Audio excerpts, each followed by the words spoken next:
power transmitted along the string by a transverse wave।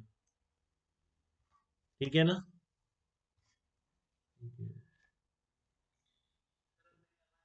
हाँ आ रही है बेटा, बिल्कुल आ रही है, वेरी गुड। चलिए, power transmitted along the string by a transverse wave.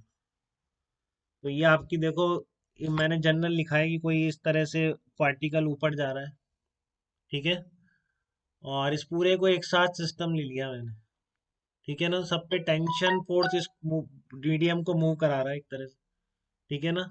ये ऊपर मैंने जनरल मान लिया कि ऊपर v स्पीड से जा रहा है, तो टेंशन कैसी लगेगी, अलोंग द स्ट्रिंग लगेगी, ठीक है ना। टेंशन कैसी लगेगी, अलोंग द स्ट्रिंग लगेगी। तो यहाँ से पावर ट्रांसमिटेड कितना बाई टेंशन फोर्स कितना होगा।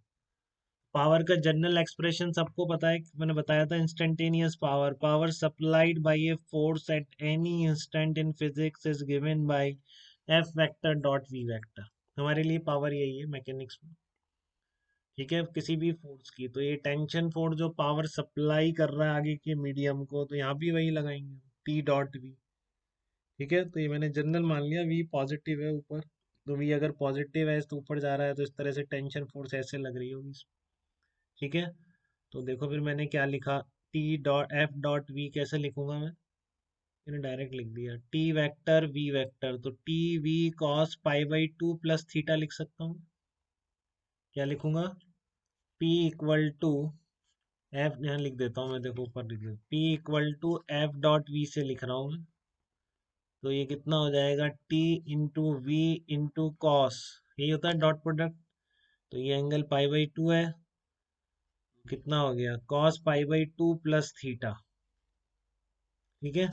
तो cos pi by two plus theta कितना होता है आपका, माइनस साइन थीटा होता है कि नहीं। तो ये आ गया माइनस टी साइन थीटा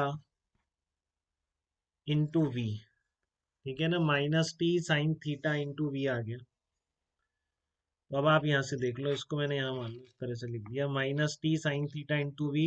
अब देखो वही चीज साइन थीटा, अब क्योंकि बहुत ज्यादा एम्पलीट्यूड तो हम पढ़ते नहीं है, बहुत ही कम डिस्प्लेसमेंट पढ़ते हैं, ज्यादा एम्पलीट्यूड पे बहुत सारी चीजें अलग हो जाती हैं, ठीक है। फिर आपकी जो स्पीड होती है वो भी एम्पलीट्यूड डिपेंडेंट हो जाती है, तो काफ़ी उसकी साइंस अलग हो जाती है। तो यहाँ पर हमारे डिस्प्लेसमेंट काफ़ी कम है, तो ये जो स्ट्रिंग ऊपर उठेगी तो ये एंगल बहुत कम बनेगा, ठीक है। अब आप देख लो कि अगर ये एंगल थीटा है, ये भी थीटा है, तो ये टेंजेंट है, तो टेन थीटा कितना होगा, del Y by del X होगा, ठीक है ना। टेन टेन थीटा कितना होगा, del Y by del X, या फिर साइन थीटा भी बोल सकते हैं उसको, sine theta approximately tan theta approximately del Y by del.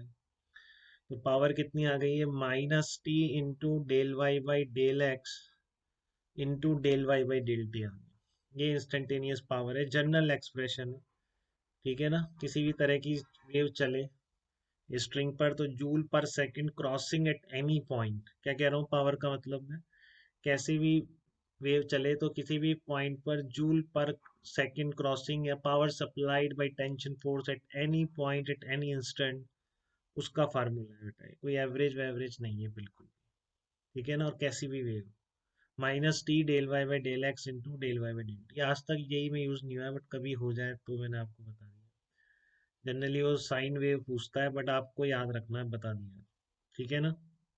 कभी किसी सिचुएशन में कोई पूछ ले तो आपको बिल्कुल आना चाहिए कि वाई स्ट्रिंग पर है, क्योंकि जनरल इक्वेशन के तो मैंने क्वेश्चन कराए हैं आपको, जिसमें साइन वेव की इक्वेशन नहीं थी, अपन ने शुरू में किए थे, तो ऐसी कोई इक्वेशन बना के दे दे और आपसे पूछे बताओ इसमें कितने जूल पर सेकंड क्रॉस कर रहे हैं, तो अगर आप डायरेक्ट आगे साइन वेव वाला याद रखेंगे तो फिर कैसे करेंगे जनरल में, ठीक है।